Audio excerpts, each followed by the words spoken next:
చెప్పే కదా నా పెద్ద కొడుకు అంత బుద్ధిమంతుడు, నా చిన్న కొడుకు అయితే కాదు. ఇదిగోండి ఎలా కూర్చోడు చూసారా, ఇలా ఏదైనా సరే వెజిటబుల్స్ పెట్టి కూర్చున్నాం అనుకోండి, అది కాకరకాయ కావచ్చు, దొండకాయ కావచ్చు, చిక్కుడుకాయ కావచ్చు, ఆఖరికి సొరకాయ అయినా సరే వీడికి ఒక కాయ ఇచ్చేయాలన్నమాట. దా టిల్లు దా ఒళ్ళకి దా దా దా ఇట్రా దా ఒళ్ళకి వచ్చి దా ఇట్రా ఇట్రా దా దా ఇట్రా ఇట్రా ఒళ్ళకి రా దా. చూడండి రమ్మంటే దా ఒళ్ళో కూర్చోదా దా. ఈ కాయల మీదే ఉంది కాన్సన్ట్రేషన్ అంతా. చూసారా, ఇదిగో ఇది కూడా కాయలు కాదు, ఇదిగో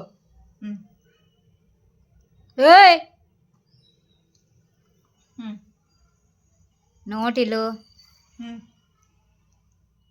ఆలోచిస్తున్నాడు. ఎందుకంటే రోజు మమ్మీ పిక్కలో కాయలో ఏకలో తోకలేస్తుంది, వాళ్ళు ఫుల్ ఇస్తుంది, ఏదో తేడా పడుతుందని తీసుకోవట్లేదు ఫ్రెండ్స్.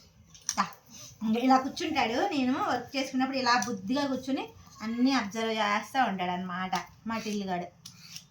కాకపోతే వీడు అంటే ఏది ముద్దు ముద్దు విషయాలు తప్ప మిగిలిన అన్ని విషయాలు గాలివాడు ఫ్రెండ్స్. కదరా టిల్లు, చెప్పు బాయ్ చెప్పు. Tillu boy friends. ఇదిగో బాయ్ ఫ్రెండ్స్.